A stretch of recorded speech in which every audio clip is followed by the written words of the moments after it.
अपन, है ना। एप्लीकेशन मैं पहले बताऊंगा, उसी एप्लीकेशन को अपन टाइट्रेशन में यूज करेंगे। देखो समझना, मतलब थोड़ा कंसंट्रेशन से, हार्ड नहीं है लेकिन कंफ्यूज हो सकते हो अगर ध्यान नहीं दिया तो, है ना। एप्लीकेशन को समझ लोगे अभी तो सवाल में कोई दिक्कत नहीं आएगी। अगर अभी दिक्कत आ गई तो आगे के सारे सवालों में प्रॉब्लम आनी है। और ये भी कंफर्म है कि अगर किसी भी चीज को फॉर ग्रांटेड अगर आपने छोड़ दिया, यही सब कुछ क्लियर आउट करते हुए चलना, लिखना विखना 2 मिनट के लिए रोक दीजिएगा, बिल्कुल फोकस से कंसंट्रेशन से इसको सुनिएगा और समझिएगा, ठीक है। वरना क्वेश्चंस में दिक्कत आ जाएगी, क्योंकि टाइट्रेशन की ही एप्लीकेशन चाहिए, इसके बाद टाइट्रेशन ही चालू होगा और उसके बाद चैप्टर खत्म। तो पहला, वी कैन ऐड, सब्सट्रैक्ट और कैन इक्वलाइज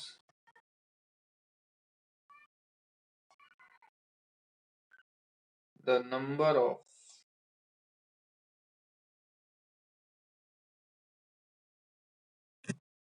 milli equivalent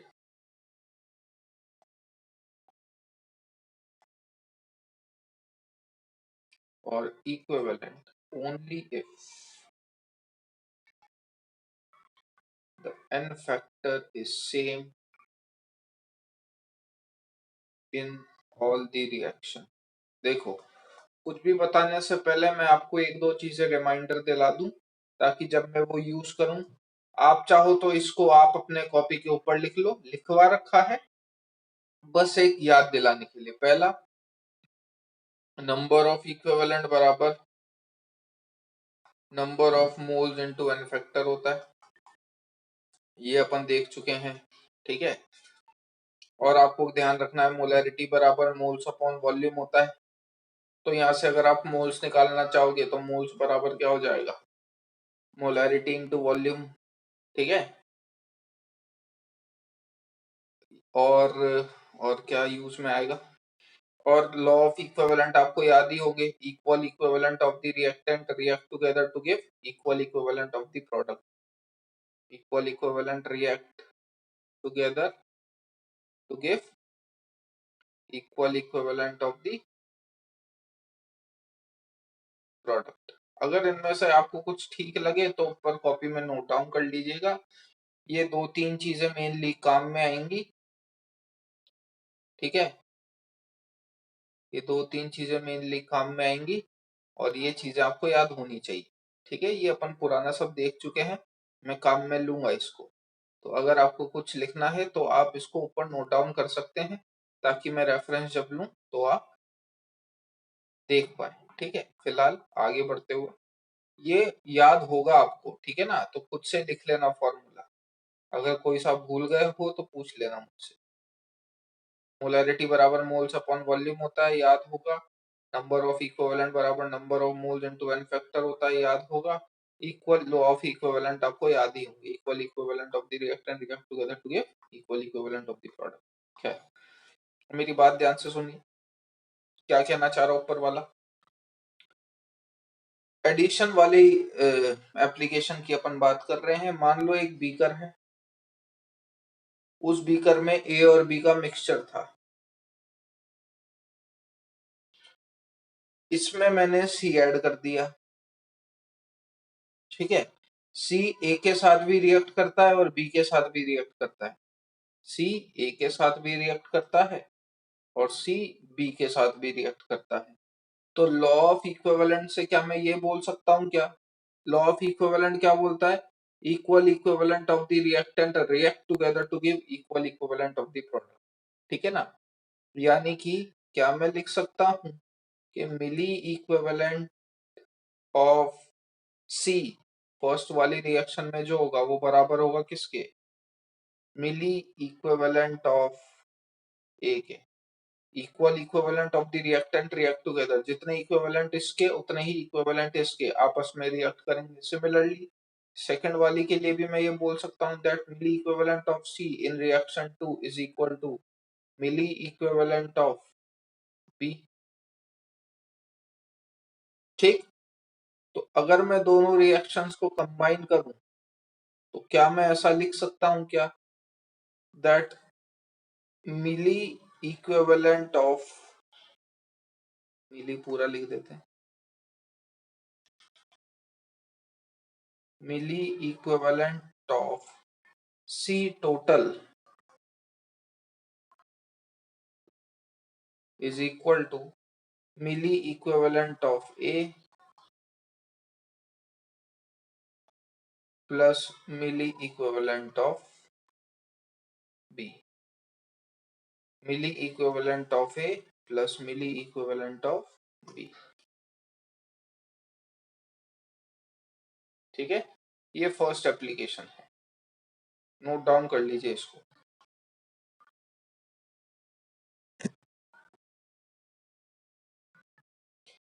ये बात समझने में किसी को कोई दिक्कत हो तो पूछ लेना भैया, ये पढ़ चुके हो लॉ ऑफ मिली इक्विवेलेंट में। जब भी दो रिएक्टेंट आपस में रिएक्ट करते हैं और कुछ बनाते हैं तो उनके जो इक्विवेलेंट होंगे वो सेम होंगे। Two equivalent of the reactant A के दो इक्विवेलेंट सी के दो इक्विवेलेंट से रिएक्ट करके, सपोज यहाँ पे डी और एफ बन रहे हैं, डी के दो और एफ के दो ही इक्विवेलेंट बनाएंगे, ये अपन बात कर चुके हैं। ए के दो इक्विवेलेंट सी के दो इक्विवेलेंट से रिएक्ट करके डी के दो और एफ के दो ही इक्विवेलेंट बनाएंगे। ये सारी बातें आप देख चुके हो। स्टिल किसी को कोई डाउट हो पूछ लो, जितना जल्दी नोट डाउन कर सकते हो करो।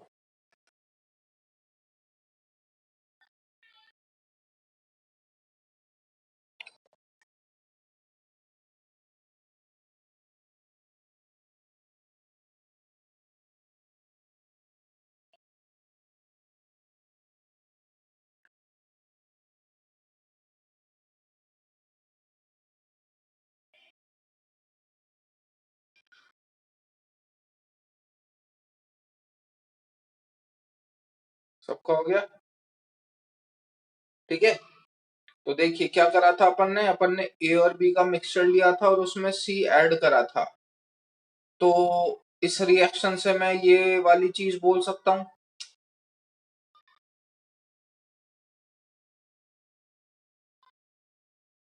पहली वाली रिएक्शन से मैं ये वाली चीज बोल सकता हूँ, दूसरी वाली रिएक्शन से मैं ये वाली चीज बोल सकता हूँ, और इन दोनों का कंक्लूजन क्या निकला, ये थर्ड वाला। लेकिन लेकिन ये जो आपका थर्ड वाला कंक्लूजन है वो फुली सबने नोट डाउन कर लिया होगा। लेकिन ये जो आपका थर्ड वाला कंक्लूजन है ये वैलिड तब होगा जब सी का जो एन फैक्टर है, आपने ये लिखी थी ना रिएक्शन ए प्लस सी और बी प्लस सी, तो अपन ने जो कंक्लूजन लिखा था that milli equivalent of C total equal to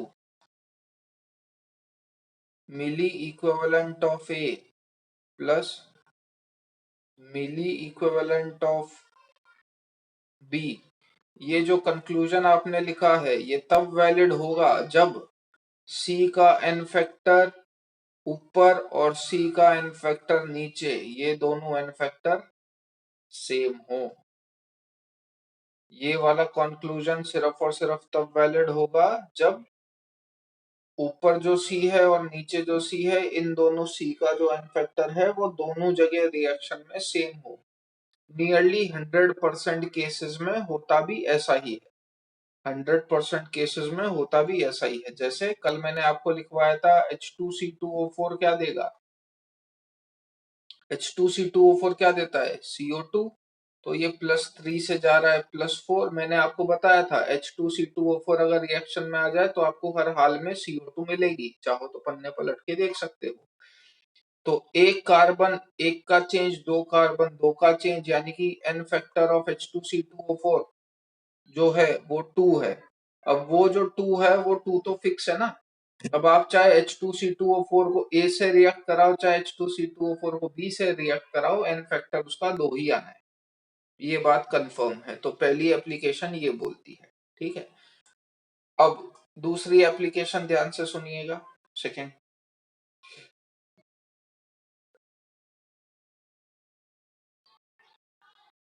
suppose मैंने कंटेनर में ए और बी लिया, ठीक है, लेकिन बी जरूरत से ज्यादा डाल दिया, मतलब बी क्या था, एक्सेस में था, ठीक है, बी मैंने जरूरत से ज्यादा डाल दिया, बी क्या था, एक्सेस में था। अब ए जितना बी के साथ रिएक्ट कर सकता था वो पूरा रिएक्ट कर गया, जितना रिएक्ट कर सकता था वो पूरा रिएक्ट कर गया। जो बचा हुआ बी है, यानी कि बी लेफ्ट, उसको मैंने रिएक्ट करवाया सी से, ठीक है। कितना बी बचा है, कितना बी बचा है, उसका क्वांटिटी जानने के लिए हम लोगों ने उसको रिएक्ट करवाया किससे, सी से, ठीक है। ये रिएक्शन बिल्कुल 100% थी। 100% बोले तो जितना बी बचा था मैंने सी उतना ही डाला, मतलब कुछ भी नहीं बचेगा जब दोनों रिएक्ट करेंगे, दोनों एक दूसरे को बिल्कुल न्यूट्रलाइज कर देंगे, ठीक है ना। ना तो इसमें कोई एक्सेस में है ना कोई लिमिट में है। समझ में आई भाई? ए और बी में बी एक्सेस में था, तो बी, वो जो आपने एक्सेस में लिया उसमें से कितना बी बचा वो फाइंड आउट करने के लिए मैं क्या करता हूं, बचे हुए बी की रिएक्शन सी से करवा देता हूं, बचे हुए बी की रिएक्शन सी से करवा देता हूं। कितना सी मैंने खर्च करा उस बेसिस पे मैं अंदाजा लगा लेता हूं कि बी कितना बचा होगा। ये बात समझ में आई? मैंने जो बोला वो बात समझ में आई क्या?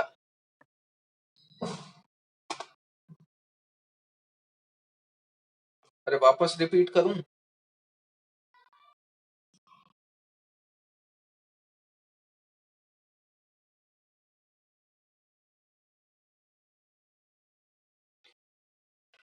भैया ए और बी आपस में रिएक्ट करवाया गया था, बी लिया था मैंने एक्सेस में, एक्सेस में लिया था, कुछ बचा होगा, कितना बचा वो जानने के लिए मैंने उसकी रिएक्शन सी से करवाई।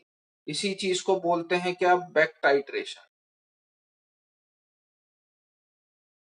इसी चीज को बोलते हैं बैक टाइट्रेशन। बैक टाइट्रेशन या टाइट्रेशन शब्द जहां पे भी आ जाए इसका मतलब हमेशा ध्यान में रख के चलिएगा कि रिएक्शन 100% कंप्लीट हुई है, यानी कि दोनों में से कोई नहीं बचा। जितना लिए, जितना रिएक्ट होना था उतना ही रिएक्ट हुआ है, ना कोई एक्सेस में है ना कोई लिमिट में, दोनों ने एक दूसरे को बिल्कुल खत्म कर दिया। कहीं भी टाइट्रेशन नाम की चीज आता है मतलब रिएक्शन 100% कंप्लीट हुई है। इतनी बात क्लियर है? बैक टाइट्रेशन होता क्या है वो लिख लीजिए। What is back titration?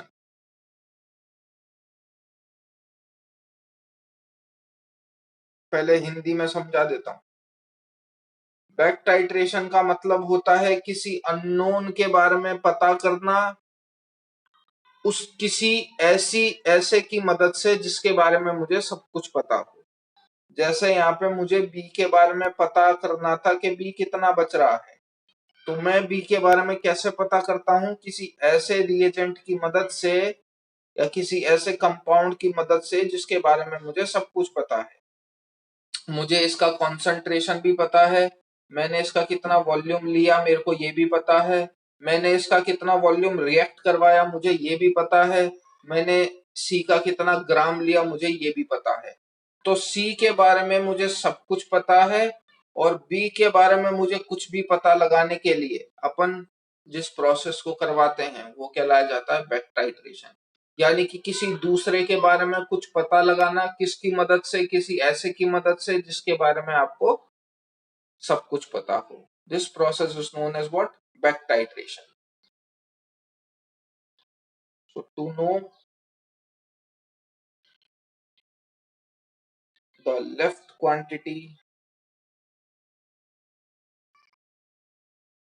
of any reagent by doing another titration।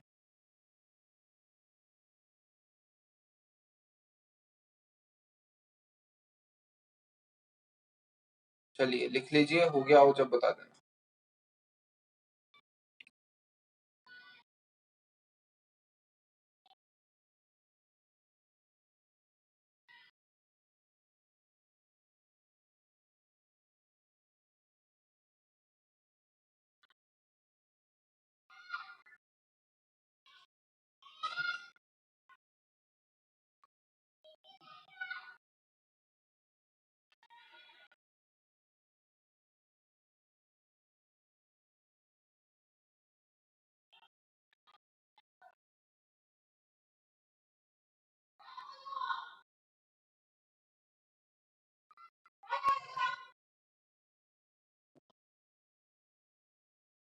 हाँ जी, तो देखिए, देखो, लॉ ऑफ इक्विवेलेंट सिर्फ तभी वैलिड होता है जब रिएक्शन 100% कंप्लीट होती है।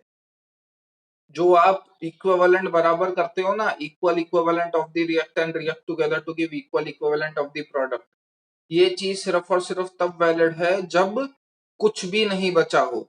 जैसे शुरू में जो आपने a प्लस बी एक्सेस में लिया था, तो इसमें भी बचा था, तो मैं इधर ये नहीं लगा सकता that equal milli equivalent of A is equals to milli equivalent of B, नहीं, क्योंकि यहाँ पे रिएक्शन जो है वो 100% कंप्लीट नहीं हुई थी।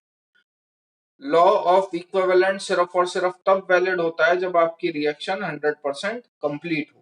तो ध्यान से सुनिएगा क्या कर रहा हूं और कोशिश करना जवाब देने की। क्या बोला मैं? दो चीज, एक तो लॉ ऑफ इक्विवेलेंट सिर्फ और सिर्फ तब वैलिड होगा जब रिएक्शन 100% कंप्लीट, और दूसरी क्या बात करी थी अपन ने कि टाइट्रेशन के अंदर रिएक्शन हमेशा 100% कंप्लीट होती है। टाइट्रेशन के अंदर रिएक्शन हमेशा 100% कंप्लीट होती है। अब सुनो क्या हुआ। ए और बी को मैंने रिएक्ट करवाया, बी मैंने लिया एक्सेस में।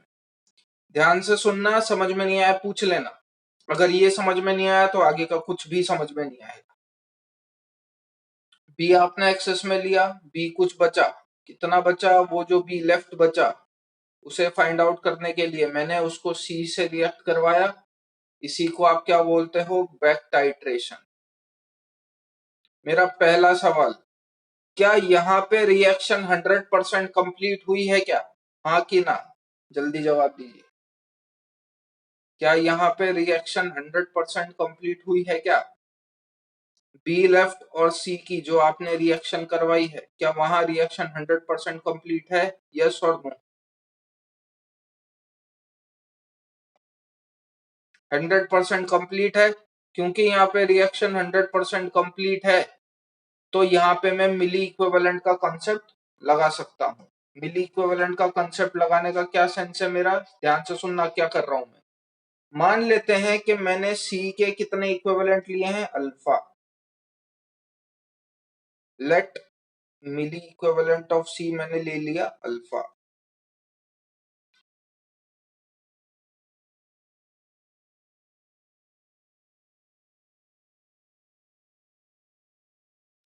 अब ये जो आपने मिली इक्विवेलेंट लिया है, ठीक है ना, वो मिली इक्विवेलेंट ऑफ बी लेफ्ट भी होगा।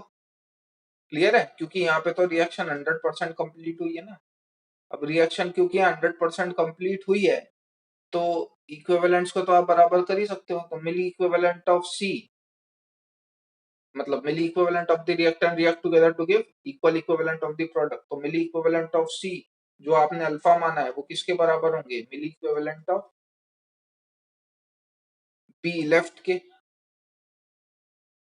ये स्टेप में किसी को दिक्कत हो तो यहीं टोक दो और पूछ लो, वरना आगे कुछ भी समझ में नहीं आएगा, क्योंकि सब कुछ अब इसी से रिलेटेड है। क्योंकि जवाब तो आप ही को देना है, मैं कुछ नहीं दूंगा यहाँ पे। क्योंकि रिएक्शन 100% कंप्लीट थी तो मैंने इसके मिली इक्विवेलेंट बराबर कर दिए।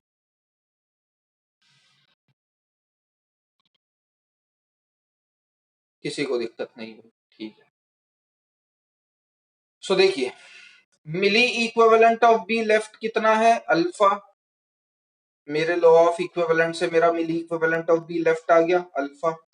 मैंने मान लिया कि milli equivalent of B taken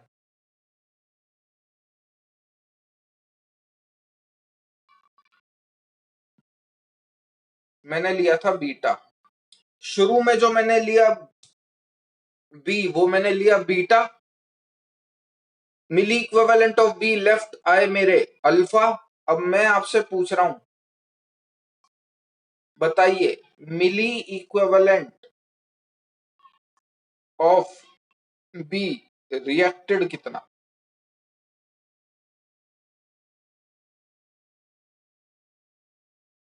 milli equivalent of B reacted कितना? बी आपने इतना लिया था, मिली इक्विवेलेंट ऑफ बी लेफ्ट इतना है तो रिएक्ट कितना करा? ऑब्वियस सी बात है, बीटा माइनस अल्फा।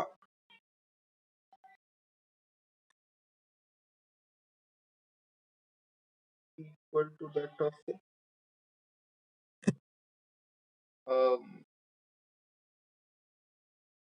वो तो आएगा ना दर्शनी, वो तो आएगा, उसमें कोई डाउट नहीं है, लेकिन रिएक्ट, भाई बात सुनना, ए और बी आपने दो चीज ली थी, बी आपने एक्सेस में लिया था, ठीक है, तो बी तो बचा ना भाई, दोनों ने आपस में रिएक्ट करा लेकिन बी बचा, बी बचा, तो बी कितना रिएक्ट किया? जितना ए था उतना रिएक्ट किया, इतनी बात समझ में आई? बी के कितनी मिली इक्विवेलेंट रिएक्ट किए? जितने ए थे। क्लियर? अब मेरे को कैसे पता चलेगा कि बी कितना रिएक्ट करा? तो भाई सिंपल मैथ्स है, अपन ने लिया था इतना बीटा, अपन ने लिया था बीटा, बचा इतना, तो रिएक्ट कितना कर गया? मैंने 100 रुपए लिए थे, मेरे पास 20 रुपए बचे, तो खर्च कितने कर दिए? Beta minus alpha. ठीक, अब ये जो आपने लिख दिया ना direct, that milli equivalent of B reacted equal to क्या? Beta minus alpha. ये आपका क्या आ जाएगा? Milli equivalent of B reacted. अब ये जितने मिली इक्विवेलेंट होंगे वही मिली इक्विवेलेंट मेरे किसके बराबर होंगे? ए के बराबर। समझ में आया कि नहीं? वही मिली इक्विवेलेंट मेरे किसके बराबर होंगे? ए के बराबर। भैया ये जो मैंने बात बोली, इसमें से किसी भी एक बात में अगर कंट्रोवर्शियल कुछ आपको लगता हो तो मुझे बता दो, यही क्लियर कर लो, वरना कुछ भी नहीं आएगा समझ।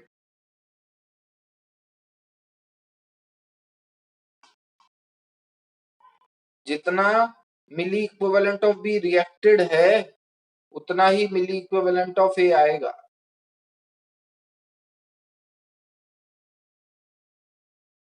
Beta minus alpha also equal to what? Milli equivalent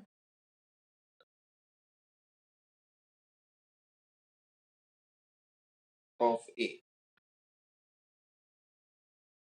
ये वापस किसी को बताना है?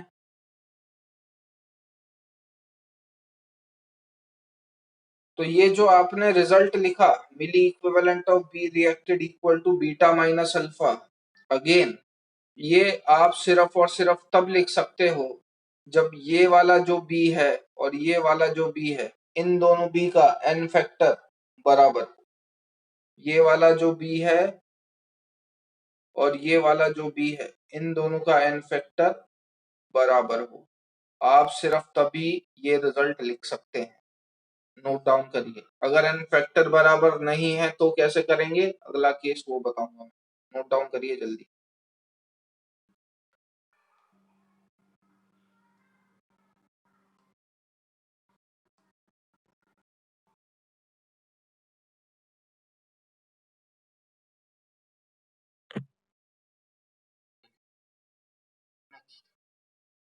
जो पूछूं बस उसका जवाब दीजिएगा।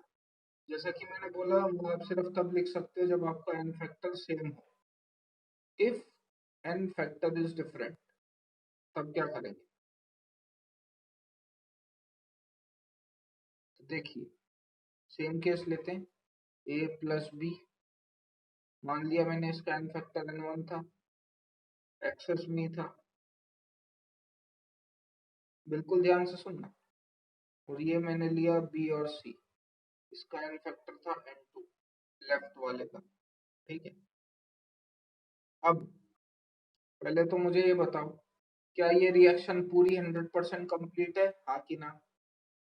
बिल्कुल। नीचे वाले रिएक्शन 100% कंप्लीट है, तो आप ये बोल सकते हो कि milli equivalent of C is equal to alpha, which is equals to milli equivalent of b left। ठीक है कि नहीं? ये वाला तो बोल ही सकता हूँ मैं, क्योंकि ये वाली रिएक्शन 100% कंप्लीट थी, लेकिन एन फैक्टर डिफरेंट है। क्योंकि एन फैक्टर डिफरेंट है तो मैं डायरेक्ट नहीं बोल सकता भैया कि यहाँ पे जो आपके मिली इक्विवेलेंट ऑफ बी आए वही मिली इक्विवेलेंट ऑफ बी आपके ऊपर भी होंगे। क्यों? क्योंकि एन फैक्टर अलग अलग है। ठीक है ना, एन फैक्टर अलग अलग है तो मिली इक्विवेलेंट अलग अलग ही आएगा, सेम आ ही नहीं सकता। खैर, तो अगर एन फैक्टर डिफरेंट है तो क्या करेंगे? So if N factor is different और मिली इक्विवेलेंट से आप जवाब नहीं दे सकते तो अपन फाइंड आउट करने की कोशिश करेंगे क्या? Milli moles. अपन फाइंड आउट करने की कोशिश करेंगे क्या? Milli moles. तो मैं यहाँ से निकालूंगा milli moles of B left. Milli equivalent से मिली मोल्स निकालने का क्या तरीका है? Milli moles of B left क्या लिखूंगा वो मैं? Alpha upon n2। इतनी बात समझ में आई? नंबर ऑफ इक्विवेलेंट बराबर number of moles into n factor होता है। तो नंबर ऑफ मोल्स किसके बराबर होगा? Number of equivalent divide by n factor. तो number of millimoles of B left कितना आ जाएगा? Alpha upon n2। अरे ये बात समझ में आई? वापस बताऊं? कुछ नहीं करा है मैंने, नंबर ऑफ इक्विवेलेंट बराबर number of moles into n factor formula लगाया है, वहां से नंबर ऑफ मिलीमोल्स निकाल लिए, it is alpha upon n2। तो इसके मिलीमोल्स आ गए मेरे पास, किसके? बी के। कितने? Alpha upon n2। तो अगर इसके मोल्स अल्फा अपॉन n2 हैं तो ये बात कंफर्म है कि इसके भी मोल्स अल्फा अपॉन n2 ही होंगे। तो मिली मोल्स ऑफ बी टेकन भी कितना होगा? Alpha upon n2।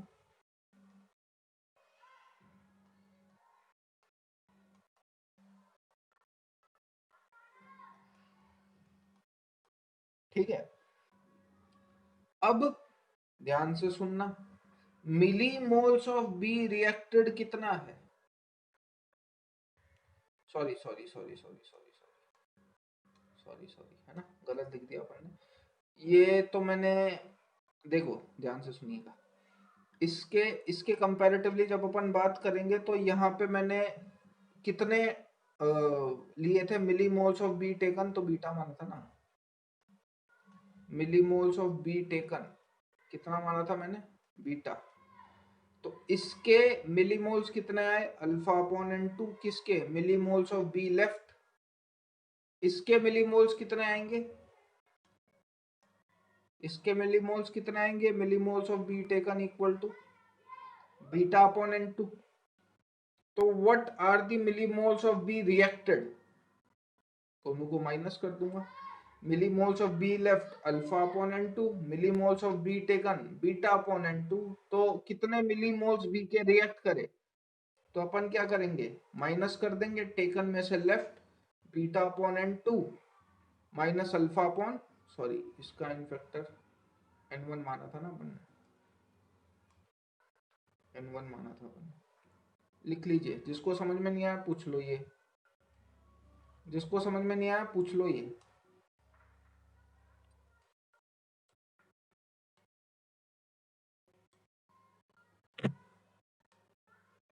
रिपीट करने का है वापस?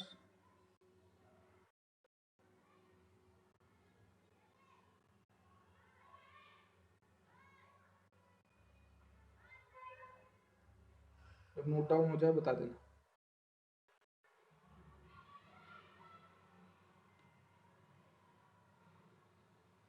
ठीक है, एक सवाल आया, एक बार ये नोट डाउन कर लीजिए फिर मैं बताता हूँ, है ना।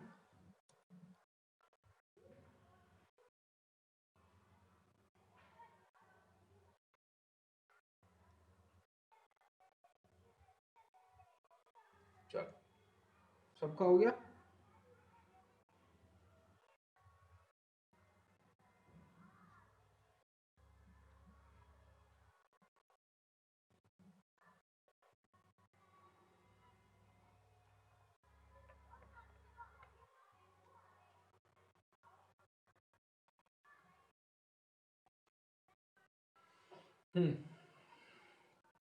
देखिए सवाल किसने पूछा था।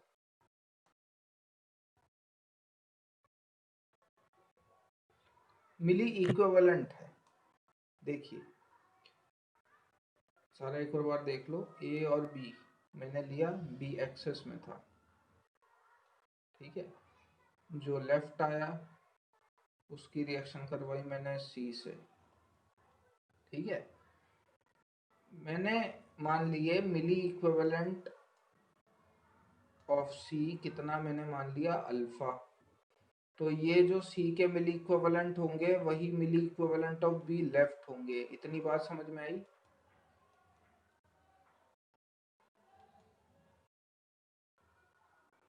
है ना।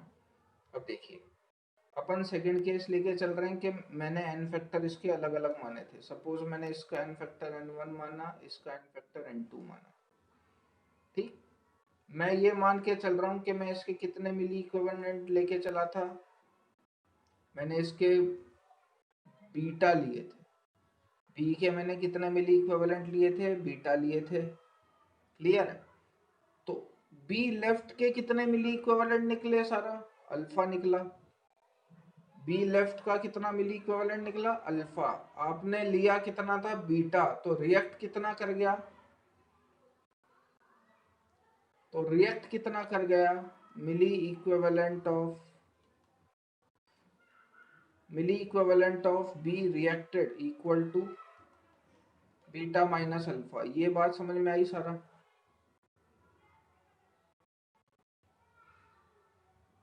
है ना। लेकिन ये अपन तब लगाते हैं जब अपन ने एन फैक्टर सेम हो। ये ऊपर वाले बी का और नीचे वाले बी का एन फैक्टर सेम हो, ये एप्लीकेशन अपन तब लगाएंगे।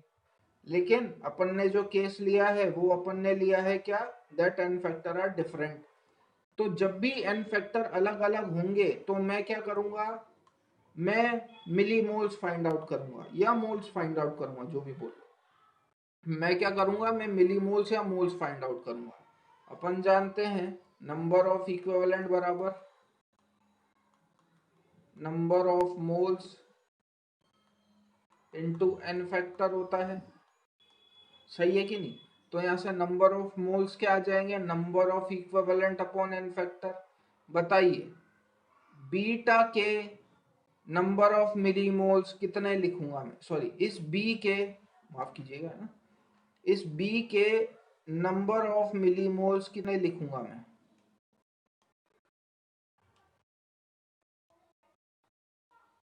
तो number of equivalent B left के कितने थे, number of equivalent B left के कितने थे, अल्फा डिवाइड बाय उसी बी लेफ्ट का एन फैक्टर कितना, बिल्कुल है ना, उसी बी लेफ्ट का एन फैक्टर कितना, n2। ये मेरे क्या है, number of millimoles of B left. सही। अब अगर मैं बात करूं इसके मिलीमोल्स आपको निकालने हो तो इसके मिलीमोल्स कैसे निकालोगे, तो कितने इक्विवेलेंट लिए थे, बीटा लिए थे। कौन सा बेटा शौनक, कौन सा जल्दी बता, तू बता, इतने मैं सारा को बता देता हूं, है ना। सो इसके a प्लस बी से, ठीक है। तो इसके में 1 मिनट रुक जाना है ना। इसके मिली इक्विवेलेंट्स मैंने कितने लिए थे, सारा बीटा लिए थे। इसके नंबर ऑफ मिलीमोल्स कितने आएंगे, बीटा अपॉन n1। ये बात समझ में आई सारा, सॉरी बीटा अपॉन हाँ n1, सही बात है, ये बात समझ में आई। तो अब टेकन कितने मिलीमोल्स आपने बी के लिए थे, इतने। कितने मिलीमोल्स बी के लेफ्ट थे, इतने। तो कितने रिएक्ट कर गए, टेकन माइनस लेफ्ट। तो कितने मिलीमोल्स रिएक्ट कर गए, तो क्या लिखेंगे, beta upon n1 minus alpha upon n2। कोई प्रॉब्लम?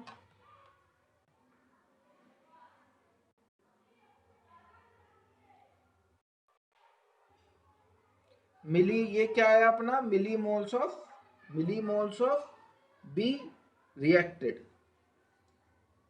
क्लियर है। तो उसके बाद लिख लीजिएगा, बता रहा हूँ शौनक, है ना, ध्यान से सुनना बेटा। एक बार ये तू भी लिख ले, milli moles of B reacted कितना है, beta upon n1 minus alpha upon n2। ये आप तब करेंगे when n factor is different. Milli moles find out करने का तरीका ये सही है, जब भी n फैक्टर डिफरेंट होगा तो मैं हमेशा मिली मोल्स फाइंड आउट करूंगा, n फैक्टर सेम होगा तो मैं डायरेक्ट सब्ट्रैक्ट कर दूंगा।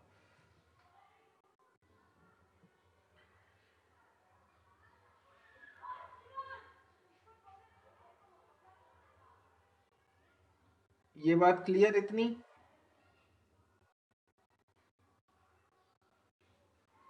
अब milli moles of B reacted आ गए मेरे पास beta upon n1 minus alpha upon n2। मैं अगर आपसे पूछ लूं what is milli equivalent of B reacted, तो अपन जानते हैं नंबर ऑफ इक्विवेलेंट बराबर number of moles into n factor होता है। नंबर ऑफ इक्विवेलेंट बराबर number of moles into n factor होता है। तो नंबर ऑफ मोल्स तो आ गए मेरे पास, ये रहे ऊपर ही निकाले हैं, beta upon n1 minus alpha upon n2। n factor कितना लिखूंगा? तो बी रिएक्ट क्या कर रहा है, ऊपर वाली में कि नीचे वाली में? ध्यान से सुनना मैंने जो बोला, बी रिएक्ट क्या कर रहा है, बी रिएक्ट किससे कर रहा है? हो गया काम। हाँ जी, तो देखिए मिलीमोल्स ऑफ बी टेकन कितने थे अपने, बीटा अपॉन n1। तो मिलीमोल्स ऑफ बी रिएक्टेड कितने हो गए, माइनस कर दिया। तो अब अगर मेरे को निकालना हो milli equivalent of B reacted, तो नंबर ऑफ इक्विवेलेंट बराबर क्या होता है, number of moles into n factor. तो number of equivalent of B reacted निकालोगे तो number of moles of B reacted multiply by n factor. अब n फैक्टर आप तभी उसी टाइम का तो लोगे जब बी रिएक्ट कर रहा हो। तो बी रिएक्ट किससे कर रहा है, बी रिएक्ट कब कर रहा था, ए से रिएक्ट कर रहा था ना। बी रिएक्ट कब कर रहा था, ए से रिएक्ट कर रहा था। तो इसलिए एन फैक्टर भी उसी टाइम का लेंगे जब बी रिएक्ट कर रहा हो। नीचे वाला तो बी लेफ्ट था, बी रिएक्ट वाला कौन सा था, बी रिएक्ट वाला n1 वाला था। इसलिए अपन ने जो एन फैक्टर लिया है वो n1 लिया है। इतना नोट डाउन कर लीजिए। और सोनक तेरे को मैं शुरू से बता रहा हूं, वो तू देख ले, पहले इतना लिख ले। और अगर किसी और को कोई डाउट हो तो वो आप लोग पूछ सकते हैं। इस एप्लीकेशन को समझ के जाना भैया, 15 मिनट का काम है, लेकिन आज मैं इस 15 मिनट को 1 घंटा दे रहा हूं। इसे रिपीट देखिएगा जरूर, वरना कल का लेक्चर बर्बाद हो जाएगा आप लोग। मतलब नेक्स्ट लेक्चर जो भी होगा, 1 या 2 लेक्चर का बाकी है मैक्स टू मैक्स, उसके बाद रेडॉक्स खत्म, देन अपन इक्विलिब्रियम चालू कर देंगे। सबका हो गया ये लिखने का?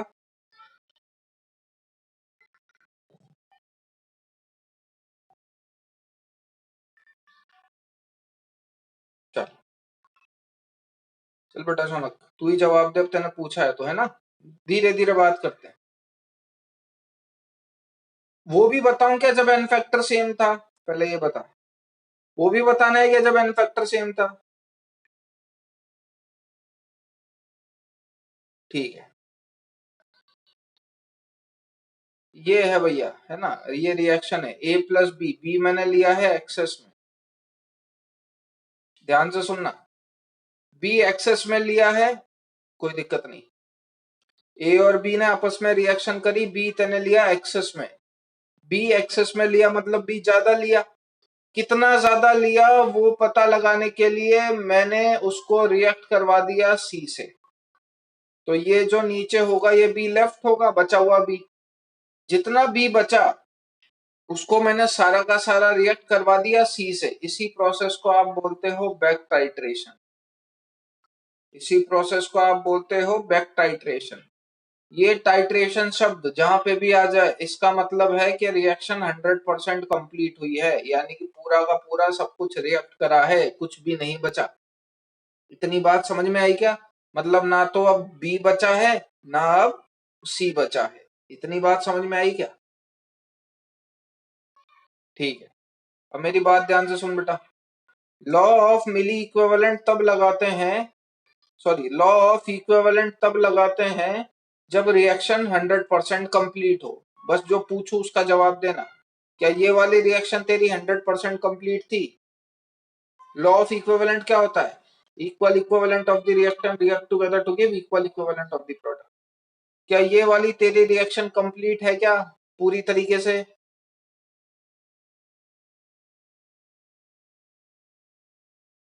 क्या नीचे वाली रिएक्शन बिल्कुल है ना? तो नीचे वाली रिएक्शन बेटा पूरी तरीके से कंप्लीट है। बचा हुआ भी आपने रिएक्ट करवा दिया तो रिएक्शन होगी ना, खत्म हो गई। तो यहाँ पे मैं लॉ ऑफ इक्विवेलेंट लगा सकता हूँ, equal equivalent of the reactant react together. मतलब सपोज आपने सी के इक्विवेलेंट मान लिए अल्फा है, मिली इक्विवेलेंट ऑफ सी मैंने मान लिया अल्फा है।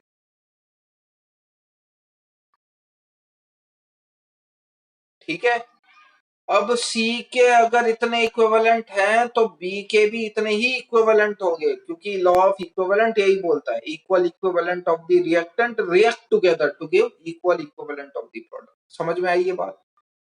तो मिली इक्विवेलेंट ऑफ बी भी कितना हो गया अल्फा। ये बात ठीक है?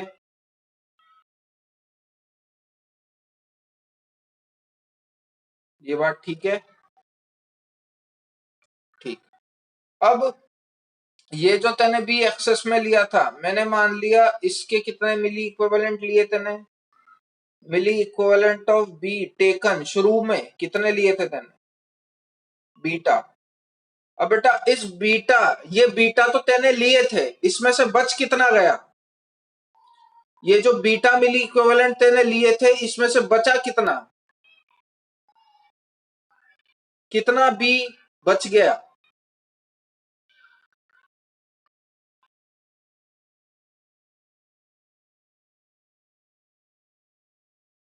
अल्फा।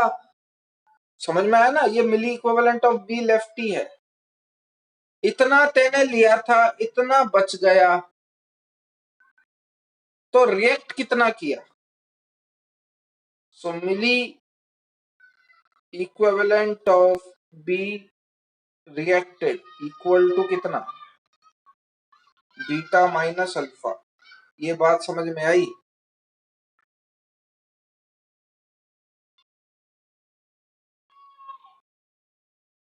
ये बात समझ में आई शौनक?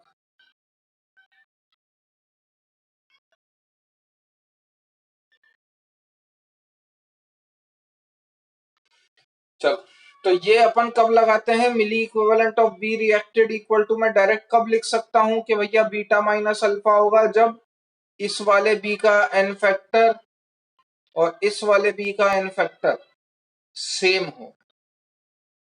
जब एन फैक्टर दोनों का सेम हो, when an factor is same.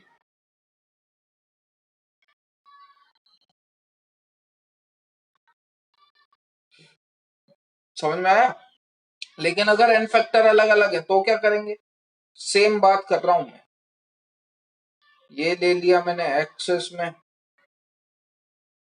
ये बचा लेफ्ट सी। अब लेकिन इसका जो एन फैक्टर है वो मैंने मान लिया n1 है, इसका जो एन फैक्टर है वो मैंने मान लिया n2 है। अलग अलग एन फैक्टर। अब क्या, वापस से तेरे से सवाल पूछता हूं, क्या ये वाली रिएक्शन 100% कंप्लीट है, हाँ कि ना? पहले भी मैंने इसके मिली इक्विवेलेंट कितने माने थे? बिल्कुल सही है ना? पहले भी मैंने इसके कितने मिली इक्विवेलेंट माने थे? मिली इक्विवेलेंट ऑफ सी बराबर अल्फा माने थे। तो अब बेटा रिएक्शन तो 100% कंप्लीट है, तो जब रिएक्शन 100% कंप्लीट है तो मिली इक्विवेलेंट बराबर कर सकता हूं। तो यही बराबर होगा मेरा किसके? मिली इक्विवेलेंट ऑफ बी लेफ्ट। ये बात ठीक। लेकिन अब जो है, लेकिन अब जो है देखना मैं क्या कर रहा हूं, क्योंकि एन फैक्टर अलग अलग है, एन फैक्टर अलग अलग है, तो अब मैं मिली मोल्स में काम करूंगा। अब मैं इक्विवेलेंट में काम नहीं करूंगा। अगर एन फैक्टर अलग आता है तो मैं हर बार काय में काम करता हूं? मिली मोल्स में काम करता हूं। कैसे? सुनना, नंबर ऑफ इक्विवेलेंट बराबर number of moles into N factor होता है।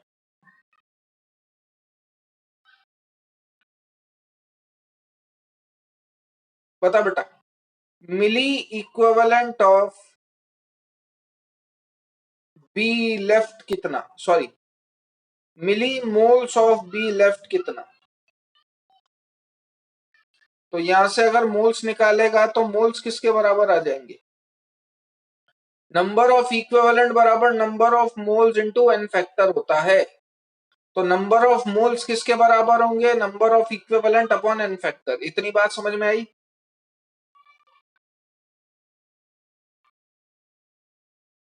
इतनी बात समझ में आई।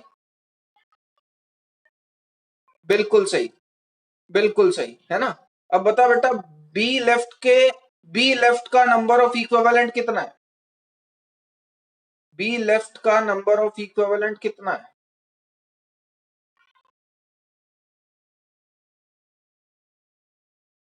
अल्फा अपॉन उसका एन फैक्टर कितना, N2।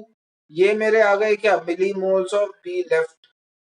सेम तेने बी कितना लिया था, इसके कितने नंबर ऑफ इक्विवेलेंट लिए थे अपन ने, number of equivalent of B taken अपन ने कितना लिया था, बीटा लिया था। तो बेटा सेम तरीके से इसके भी नंबर ऑफ मिली मोल्स निकालूंगा, कितने निकालूंगा मैं इसके number of milli moles, beta upon उसका एन फैक्टर। ये बात क्लियर है,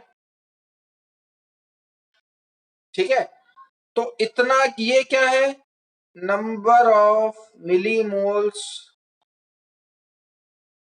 ऑफ बी टेकन, ये है बी लेफ्ट। शौनक रिएक्ट कितना करा, तो beta upon N1 minus alpha upon N2, लिया उतना था बचा इतना, तो रिएक्ट कितना करा, माइनस कर दो। बात क्लियर है, बस आगे की कहानी जानता ही है। तो बेटा नंबर ऑफ ये रिएक्टेड कितना आया, तो beta upon N1 minus alpha upon N2, ये क्या आया शौनक तेरा, मोल्स रिएक्टेड बेटा। तो अब अगर मैं तुझसे पूछ लू number of equivalent of B reacted कितना होता है, तो नंबर ऑफ इक्विवेलेंट का फॉर्मूला क्या है शौनक, नंबर ऑफ मोल्स बराबर एन फैक्टर। तो number of equivalent of B reacted बराबर number of moles of B reacted कितना, ऊपर लिख रखा है अपन ने, beta upon N1 minus alpha upon N2 multiply by N factor. कब का लेंगे, जब बी रिएक्ट करा हो। बी रिएक्ट किसके साथ करा है बेटा, ए के साथ करा है कि सी के साथ करा है, रिएक्टेड वाला बी बोलना। सी के साथ तो आपने वो बी लिया है जो गलत, गलत, सी के साथ तो आपने वो भी लिया है जो बच गया है। रिएक्टेड वाला शुरू में रिएक्ट किससे करा था, वो ए से करा था, ठीक है ना, N1, तो उसका एन फैक्टर लूंगा मैं यहाँ पे N1। ये बात समझ में आई। अरे अब भी किसी को कोई डाउट है तो पूछ सकता है भैया, कोई इशू नहीं है। ये सेकंड एप्लीकेशन का सवाल है, थर्ड और लास्ट एप्लीकेशन, थर्ड और लास्ट एप्लीकेशन, ठीक है। ध्यान से सुनिएगा, कल से सवाल आएंगे टाइट्रेशन के, मतलब नेक्स्ट क्लास से, और उसके बाद चैप्टर खत्म। थर्ड केस ध्यान से सुनना, इसमें भी वही सेम है, एक बार एन फैक्टर सेम, एक बार एन फैक्टर डिफरेंट। सपोज आपके पास सीरीज ऑफ द रिएक्शन है कि ए प्लस बी ने आपस में रिएक्ट करके दिया सी प्लस डी,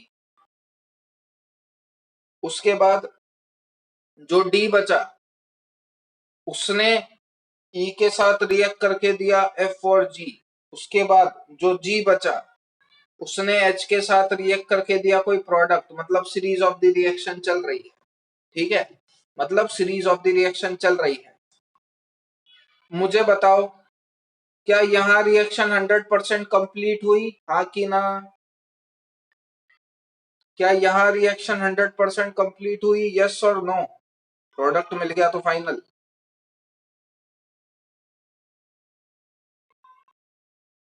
क्या थर्ड वाली स्टेप में रिएक्शन 100% कंप्लीट हुई है,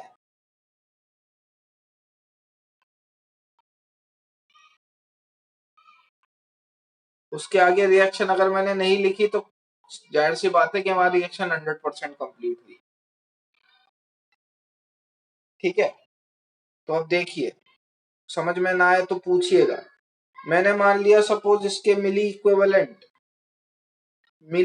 इक्विवेलेंट ऑफ H रिएक्टेड मैंने मान लिया कितना alpha. Milli equivalent of H reacted मैंने मान लिया अल्फा। तो यही अल्फा किसके बराबर होगा? मिली इक्विवेलेंट ऑफ G रिएक्टेड के। बात समझ में आई?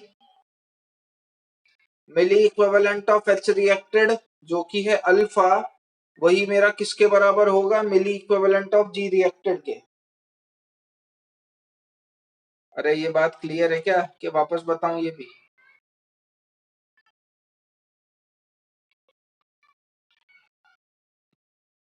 तो ध्यान से सुनना। मिली, इसको हटा रहा हूं मैं, मिली इक्विवेलेंट ऑफ H रिएक्टेड किसके बराबर होगा भैया? मिली इक्विवेलेंट ऑफ G रिएक्टेड के। अब ये G रिएक्टेड किसके बराबर होगा? यहाँ पे जो G फॉर्म हुआ है, it is equal to milli equivalent of G formed. अब ये कितना बना होगा?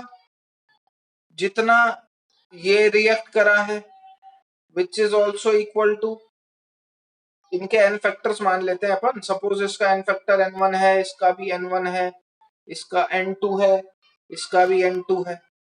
क्लियर? तो जितना मिली इक्विवेलेंट ऑफ H रिएक्ट करा उतना ही मिली इक्विवेलेंट ऑफ G बना। क्यों? क्योंकि इन दोनों के एन फैक्टर सेम थे। अब जितना मिली इक्विवेलेंट ऑफ G बना उतना ही मिली इक्विवेलेंट ऑफ D भी रिएक्ट किया होगा। मिली इक्विवेलेंट ऑफ D रिएक्टेड, जितना मिली इक्विवेलेंट ऑफ D रिएक्ट किया उतना ही यहाँ पे मिली इक्विवेलेंट ऑफ D फॉर्म भी हुआ होगा, क्योंकि इन दोनों के भी एन फैक्टर सेम है, which is equal to milli equivalent of D formed. Formed को मैं F से ही लिख रहा हूं। ये किसको बात समझ में नहीं आई पूछ लो फटाफट। ये किसको बात समझ में नहीं आई पूछ लीजिए।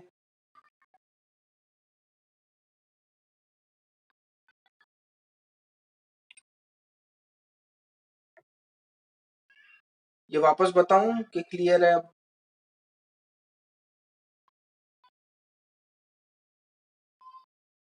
भाई मैं ऑडिबल नहीं हूं क्या?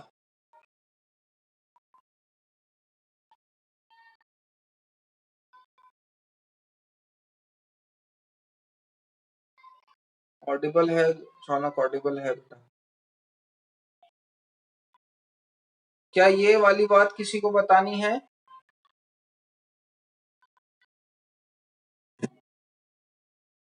वापस से देख लो। a plus B give c plus D. D का एन फैक्टर अपन ने मान लिया n1।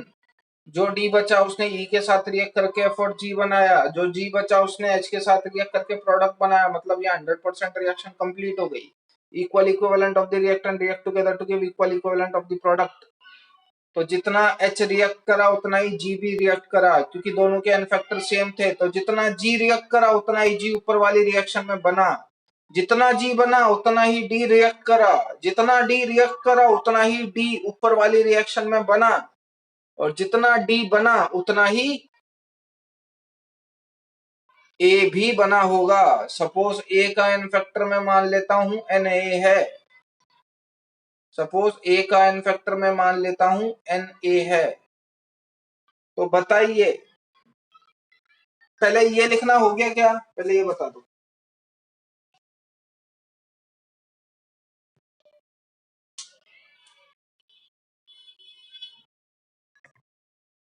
ठीक है, तो जवाब दीजिएगा। सपोज ए का एन फैक्टर Na है, तो मिली मोल्स बताइए कितने होंगे उसके।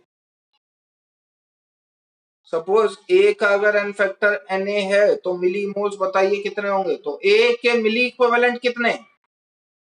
ए के मिली इक्विवेलेंट कितने? यही अल्फा।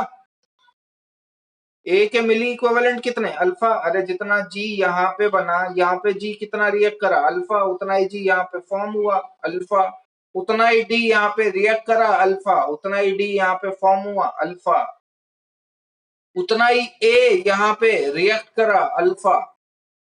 समझ में आई ना बात? तो मिली इक्विवेलेंट ऑफ ए कितने हैं, अल्फा है, तो मिली मोल्स ऑफ ए कितने होंगे,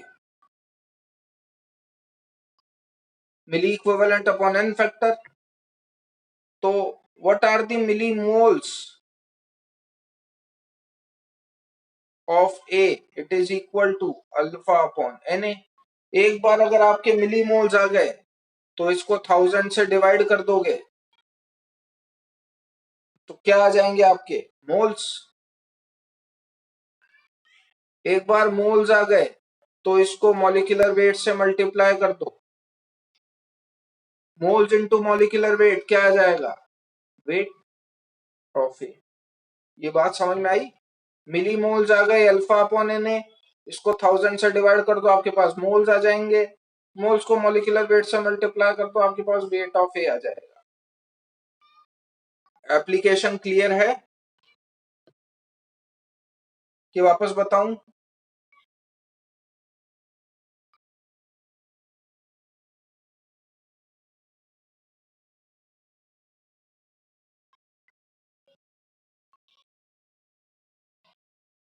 ठीक है, आगे बढ़ते हैं। अब ये तो तब बात हुई, वो रिलेशन आप कब लिख सकते हो, when n factor is same.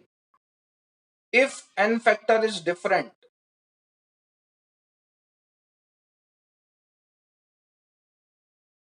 तो क्या, तो ध्यान से सुनना, और अब की बार जवाब आप लोग दोगे। ए, इसका Na माना था मैंने n फैक्टर है ना, बी से रिएक्ट करके सी और डी दिया, इसका n फैक्टर मान लो n1, यहाँ पे डी ने रिएक्ट करके ई से एफ और जी दिया, इसका n फैक्टर मान लो n2, इसका n फैक्टर मान लिया n3, इसका n फैक्टर मैंने मान लिया n4।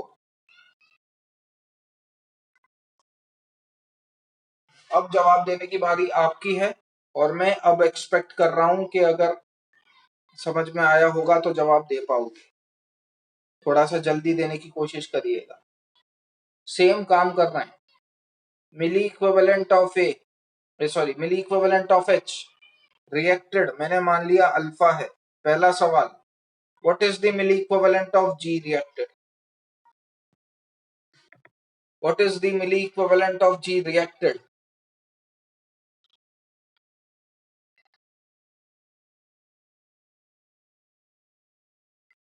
अरे अब तो बता दो यार,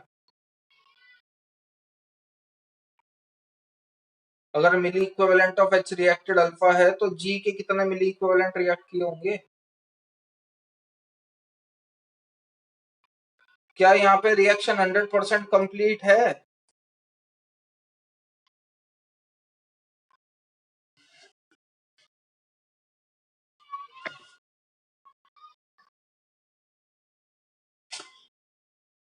अगर है तो बताओ ना, फिर तो क्या है मतलब, आंसर आ जाना चाहिए इतनी देर में। Equal equivalent of the reactant react together to give equal equivalent of the product. तो milli equivalent of H reacted अगर अल्फा है तो milli equivalent of G reacted भी कितना होगा, अल्फा। ये समझ में आया कि नहीं आया भाई?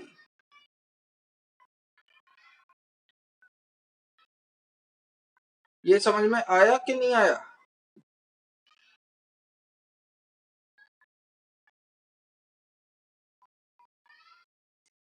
अब इन दोनों को मैं बराबर नहीं बोल सकता क्योंकि एन फैक्टर अलग अलग हैं। अगर एन फैक्टर अलग अलग होते हैं तो क्या निकालते हो, अगर एन फैक्टर अलग अलग होते हैं तो क्या निकालते हो।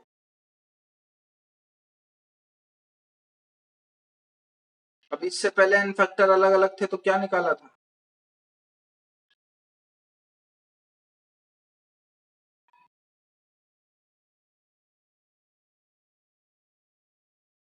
मिली मोल्स।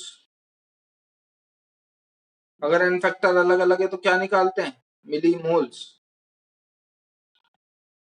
कितने मिली मोल्स, जी के रिएक्ट करे, बताइए जी के कितने मिलीमोल्स रिएक्ट करे?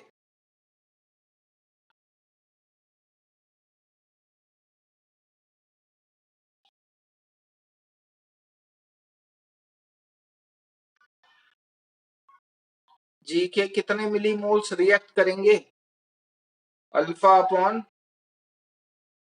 N4। जितने इसके मिलीमोल्स रिएक्ट करेंगे उतने ही इसके मिलीमोल्स भी रिएक्ट करेंगे, सॉरी इसके मिलीमोल्स भी फॉर्म होंगे। तो what is milli moles of G form? ये बराबर होगा अल्फा अपॉन N4 के। ये बात समझ में आई? Milli moles of G reacted equal to milli moles of G form. Moles के कंपेयर में बात चल रही है, इक्विवेलेंट के कंपेयर में नहीं। तो जितने इसके रिएक्ट करे उतने इसके फॉर्म हुए। अब इसके सुनना ध्यान से, milli moles of G formed मेरा आया alpha upon N4। What is the milli equivalent of G form? Milli equivalent of G form कैसे निकालोगे? सो नंबर ऑफ इक्विवेलेंट बराबर number of moles into N factor होता है। Number of equivalent बराबर number of moles into N factor होता है। तो alpha upon N4 multiply by N factor कितना जी का? N3। तो number of equivalent of G, number of equivalent of G found कितना लिख देंगे अपन? Alpha upon N4 into N3। ये किसे समझ में नहीं आया पूछ लीजिए, ये किसे समझ में नहीं आया पूछ लीजिए। अरे ये बात क्लियर है, number of equivalent equal to number of moles into N factor होता है। तो ये क्या है मेरा? Alpha upon N4 into N3, number of equivalent of G found. ये बात क्लियर? अब जितने इसके इक्विवेलेंट बने हैं उतने ही इसके भी इक्विवेलेंट बने होंगे, या इसके भी इक्विवेलेंट रिएक्ट करे होंगे। तो इसके कितने इक्विवेलेंट रिएक्ट करे भैया? इसके रिएक्ट करे alpha upon N4 into N3। ये क्या आया? Number of equivalent of D reacted. अगर इतने इक्विवेलेंट हैं तो मोल्स कितने? अगर इतने इक्विवेलेंट हैं तो मोल्स कितने?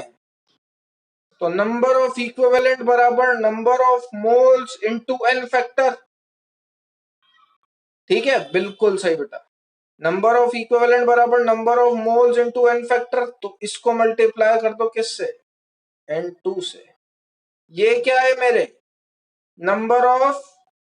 Number of millimoles of D reacted.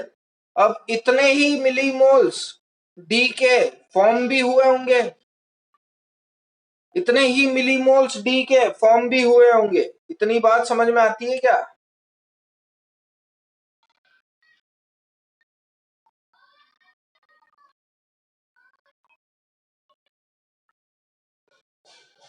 अरे ये बात इधर सुनो, छोड़ो। ये alpha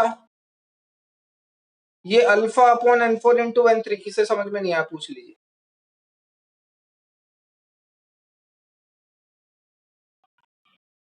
alpha upon N4 into N3 किसे समझ में नहीं आया पूछ लीजिए। ये क्या है? Alpha upon N4 into N3।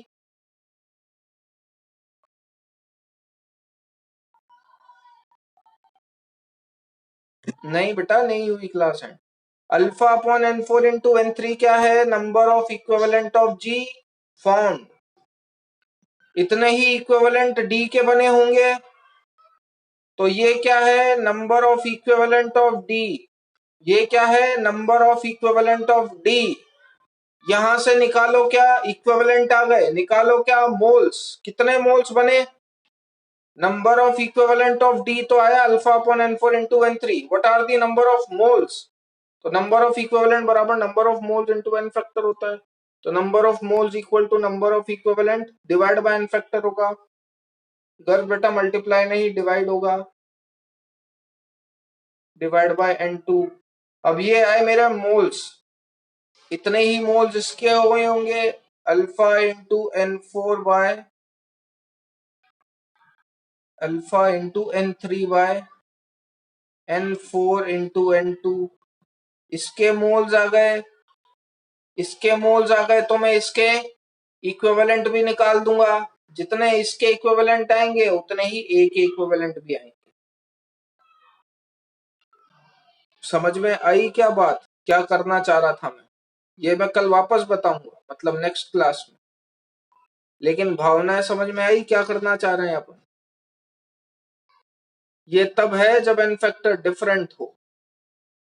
जब एन फैक्टर सेम है तो सबके मिली इक्विवेलेंट अल्फा के बराबर ही हो जाएंगे। लेकिन अगर एन फैक्टर डिफरेंट है तो किस तरीके से अप्रोच लगाई जाएगी? यही टाइट्रेशन के सारे सवाल इसी से होंगे। ठीक है, अगर ये समझ में, इस लेक्चर को जरूर देख के बैठिएगा नेक्स्ट क्लास में, वरना दिक्कत हो जाएगी समझने में। ठीक है, चलिए, from here will continue in the next class.